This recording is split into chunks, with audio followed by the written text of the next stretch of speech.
Bangladesh homeopathic practitioners association কর্তৃক আয়োজিত এই সাপ্তাহিক অনুশীলন ক্লাসে উপস্থিত সবাইকে অন্তরের অন্তঃস্থল থেকে শুভেচ্ছা জানাচ্ছি। আয়োজকদেরকে ধন্যবাদ জানাচ্ছি। আসলে সময় খুব সংক্ষিপ্ত। আমার যে একটা সিরিজ চলছে আপনারা জানেন, যে জটিল প্রশ্নের সহজ উত্তর। তো এইটার আজকের কোশ্চেনটা হচ্ছে যে হোমিওপ্যাথিতে ডায়াবেটিস ভালো হয় কিনা, বা হোমিওপ্যাথিক্যালি আমরা কিভাবে ডায়াবেটিসকে নিয়ে ভাবতে পারি। তো এটা প্রশ্ন, এটা আমাদের সবার মধ্যে এই প্রশ্নটা অনেক দিন থেকে অ্যারাইজ হচ্ছে। তো আমার যেহেতু ইন্টারন্যাশনাল কিছু কনফারেন্সে অংশগ্রহণ করার সুযোগ হয়েছে একাডেমি অফ ক্লাসিক্যাল হোমিওপ্যাথি, সেই সূত্রে আমি এই জিনিসগুলা মনে করি যে আপনাদের সাথে শেয়ার করার দরকার, সেই হিসাবে আমি করছি। তো আসলে ডায়াবেটিসটা হোমিওপ্যাথিতে ভালো হবে কিনা, কখন ভালো হবে, কখন ভালো হবে না, এই বিষয়গুলাই নিয়ে আজকের এই প্রশ্নটা এবং আজকের এই ক্লাসটা, যে হোমিওপ্যাথিতে ডায়াবেটিস ভালো হবে কিনা, বা আমরা যারা হোমিওপ্যাথিক ডাক্তার আছি তারা এই ডায়াবেটিসটাকে অল্টারনেটিভ কি ওয়েতে আমরা এটা দেখছি আর কি। তো এখন এইটা বোঝার জন্য আমাদেরকে সবার প্রথম যেটা জানা দরকার সেটা হচ্ছে যে ডায়াবেটিসের একটা মেকানিক্যাল যে সিস্টেমটা, এইটা আগে আমাদের বোঝা উচিত আর কি। আমরা জানি যে ডায়াবেটিস মানে হচ্ছে আমাদের ব্লাডে সুগার লেভেল বেশি হওয়া আর কি। এখন এই সুগার লেভেল অনেক কারণে আসতে পারে। তো আসলে আমরা মূলত ডায়াবেটিসটা কখন হচ্ছে, যখন সুগার বাড়ছে। এখন এই সুগারটা আমাদের ব্লাডে কখন আসছে, দুইটা কারণে মূলত আসছে। একটা হচ্ছে যে আমরা জানি যে এই সুগারকে কোষে ঢুকাইতে ইনসুলিন হরমোনের প্রয়োজন হয়, আর এই ইনসুলিন হরমোনটা আমাদের প্যানক্রিয়াসের বিটা সেল থেকে তৈরি হয়। তো আমার বডিতে এই সুগারটাকে বার্ন করানোর জন্য, সুগারটাকে ঢুকানোর জন্য, কোষে পৌঁছানোর জন্য আমার দরকার হচ্ছে একটা হরমোন। এই হরমোনটার নাম হচ্ছে ইনসুলিন আর কি। এখন এই ইনসুলিন যদি আমার প্যানক্রিয়াস থেকে যদি কম তৈরি হয়, তাহলে আমার ব্লাডের যে গ্লুকোজ গুলা আছে, এই গ্লুকোজ গুলা আমার সেলের মধ্যে ঢুকবে না। যদি না ঢুকতে পারে তাহলে আপনার কি হবে, ব্লাডে অতিরিক্ত গ্লুকোজ থেকে যাবে। দ্যাটস মিন ডায়াবেটিসের একটা রিজন।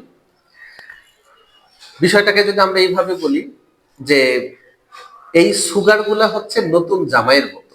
নতুন জামাই কিন্তু বাসর ঘরে আগে একা একা যেতে পারে না, তাকে কিন্তু আরেকজনকে নিয়ে যে বাসর ঘরে দিয়ে আসতে হয়। ব্যাপারটা কি, কোলদেরে বলে আমাদের এলাকায়। তো এইরকম এই ইনসুলিন হরমোনটা হচ্ছে কোলদেরে এই সুগারের জন্য।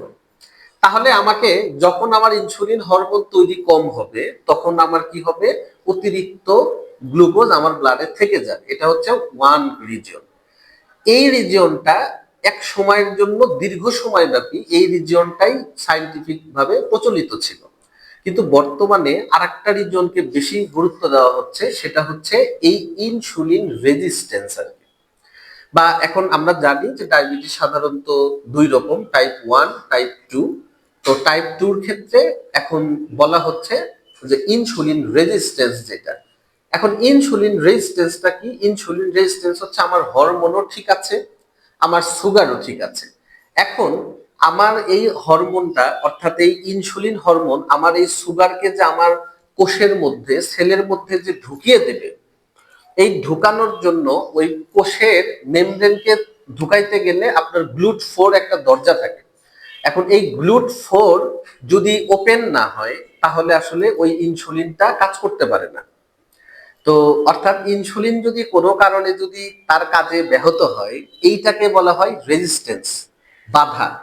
রেজিস্ট্যান্সের বাংলা হচ্ছে বাধা। কোনো একটা কারণে রেজিস্ট্যান্স করতেছে, ইনসুলিনটা ঠিক মতো কাজ করতে পারছে না, এটার নামই হচ্ছে সুগার বাড়তেছে। তার মানে দুইটা কারণ, একটা হচ্ছে ইনসুলিন হরমোনটা যথাযথভাবে কাজ করতে পারছে না, আর সেকেন্ড হচ্ছে ইনসুলিন পর্যাপ্ত পরিমাণে তৈরি হচ্ছে না।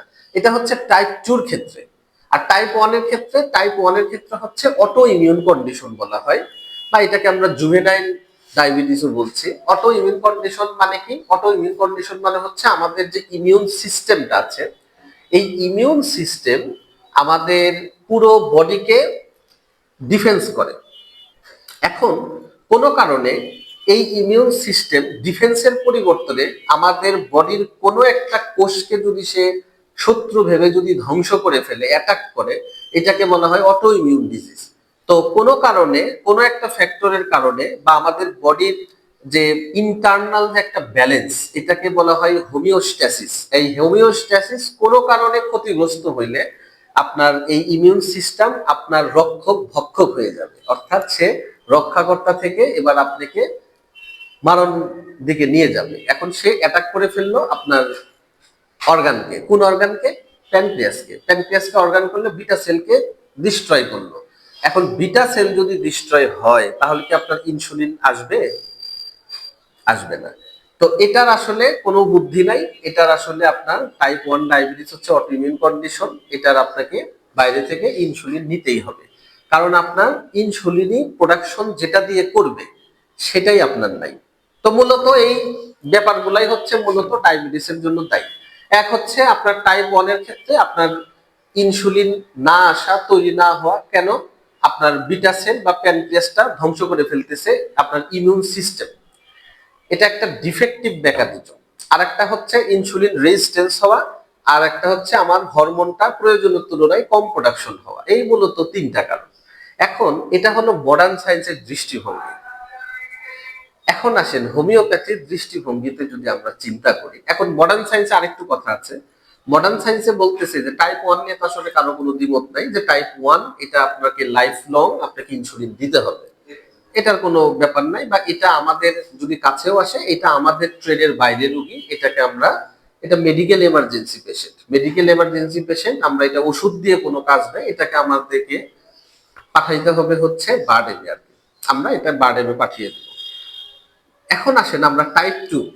এখন পৃথিবীতে যত ডায়াবেটিসের রোগী আছে 92% হচ্ছে আপনার টাইপ 2।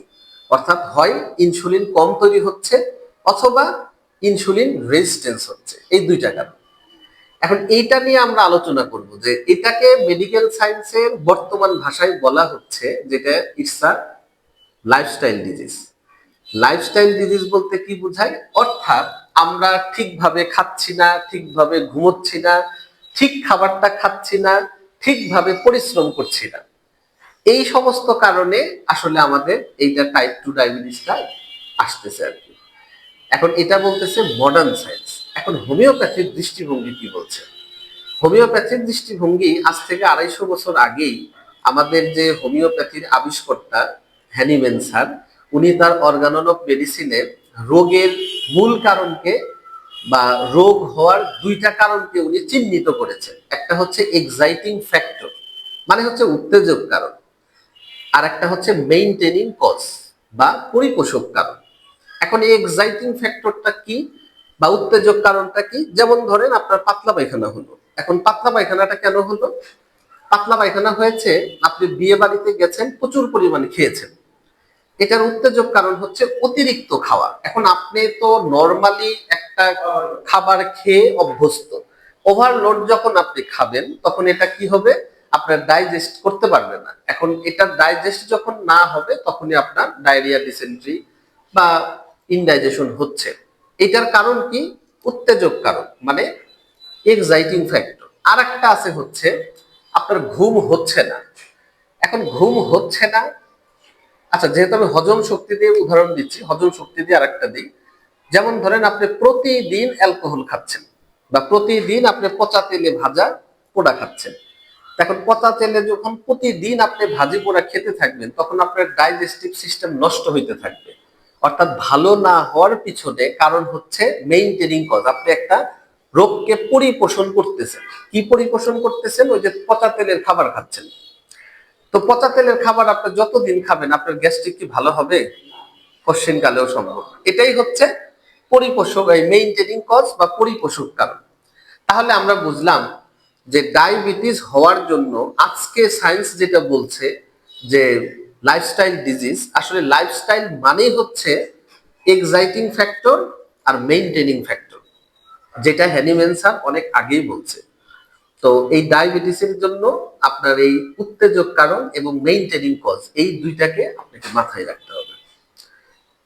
এখন আসেন কেন আপনি মাথায় রাখবেন, কেন আসলে মাথায় রাখা দরকার? কারণ আপনি যখনই লাইফস্টাইলটা মডিফিকেশন না করবেন বা লাইফস্টাইল যতক্ষণ আপনি চেঞ্জ না করবেন ততক্ষণ আপনি ডায়াবেটিসকে নিয়ন্ত্রণ করতে পারবেন না। কেন বললাম এই কথা? ওয়ার্ল্ড ডায়াবেটিস যে অর্গানাইজেশন আছে বা ডাব্লিউএইচওর যে স্ট্যাটিস্টিক্স আছে, লাস্ট 5 বছর থেকে তারা যে রিসার্চ করেছে তাতে দেখা গেছে যে ডায়াবেটিসের রোগী 88% রোগী আনকন্ট্রোলড। 88% রোগী আনকন্ট্রোল। এবং সবচাইতে বড় ঝামেলা হচ্ছে ফ্লাকচুয়েশন। ফ্লাকচুয়েশন মানে ডায়াবেটিসের হঠাৎ ওঠানামা করা। এই ধরেন একটা ডায়াবেটিসের রোগী, সে ইনসুলিন দিচ্ছে ঠিকভাবে, মানে যেভাবে ডাক্তার বলতেছে সেভাবে চলতেছে, সবকিছুই ঠিক আছে, তারপরেও দেখবেন যে এই 12 হচ্ছে, এই 20 হচ্ছে, এই আবার 4-এ নামে আসতেছে, এই আবার 18 হচ্ছে। এই যে ফ্লাকচুয়েশন করতেছে আর কি, ওঠানামা করতেছে, এটা আরো বেশি ক্ষতিকারক তার জন্য। এতে করে তার খুবই মানে ডায়াবেটিক জনিত যে রেটিনোপ্যাথি, নিউরোপ্যাথি, এইগুলা আরো বেশি ডেভেলপ হচ্ছে। তার মানে ডায়াবেটিস বেশি হওয়া তো ক্ষতি, তার মধ্যে ক্ষতি হচ্ছে ফ্লাকচুয়েশন করা। এটা ডাব্লিউএইচও বলতেছে বা ইন্টারন্যাশনাল ডায়াবেটিস যে অর্গানাইজেশন, তারাই এই কথা বলছে আর কি। এখন কেন হলো? আপনি তো ঠিকই ওষুধ খাচ্ছেন, আপনি তো ঠিকই ইনসুলিন নিচ্ছেন, সবকিছুই তো ঠিক আছে, তারপরেও কেন এরকম হচ্ছে? এই প্রশ্নটার উত্তর মডার্ন মেডিসিনের কাছে আসলে নাই। আছে? মডার্ন মেডিসিন এটা নিয়ে আরো গবেষণা করছে। এই উত্তরটা আপনি যদি হোমিওপ্যাথিক্যালি খুঁজেন, আপনার জন্য আছে। কিভাবে আছে? একই ডায়াবেটিসের রোগী, দেখবেন যে ডায়াবেটিসের রোগীদেরকে আমরা আসলে 3টা শ্রেণীতে ভাগ করতে পারি তার লেভেল অফ হেলথ অনুযায়ী। সেটা কি? দেখবেন যে যার স্বাস্থ্যের স্তরটা ভালো, অর্থাৎ স্বাস্থ্যের স্তর বলতে আমি যেটা বোঝাচ্ছি, হ্যানিম্যান স্যারের ভাইটাল ফোর্স, অথবা আধুনিক বাংলায় যদি মানে আধুনিক মডার্ন সায়েন্সের ভাষায় যদি বলি, তাহলে আসলে ভাইটাল ফোর্সটা আসলে মডার্ন সায়েন্সের সাথে সাংঘর্ষিক। এই কথাটা বললে মডার্ন সায়েন্সের সাথে আমাদের কনফ্লিক্ট হয়। আমরা যদি কনফ্লিক্টকে এড়াই তাহলে এটা হচ্ছে ডিফেন্স মেকানিজম। এবং এটাই হচ্ছে প্রফেসর জর্জ ভিদলকাস এই কথাটাই বলতেছেন, যে আমরা আসলে ভাইটাল ফোর্স না বলে আমরা এটাকে ডিফেন্স মেকানিজম বলতে পারি। ডিফেন্স মেকানিজমটা আসলে কয়েকটা জিনিস নিয়ে গঠিত, তার মধ্যে ইমিউন সিস্টেম একটা, sympathetic, parasympathetic system, hormonal system and nervous system. এই 4টা সিস্টেম নিয়ে আসলে মূলত আমাদের ডিফেন্স মেকানিজমটা হয় আর কি। মানে আমাদের পুরো বডিটাকে সে ডিফেন্স করে। এখন আসেন, আপনার ডিফেন্স মেকানিজম যদি লেভেল 1-এ থাকে, তাহলে আপনার ডায়াবেটিসের জন্য কোনো ওষুধ লাগবে না।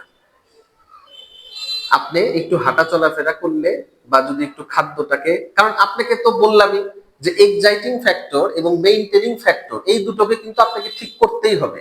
এবং এই কথাটা হ্যানিম্যান স্যার 250 বছর আগে বলে গেছে, যেটা আজকে মডার্ন সায়েন্স লাইফস্টাইল বলছে। তার মানে এটা তো আপনাকে মেইনটেইন করতেই হবে।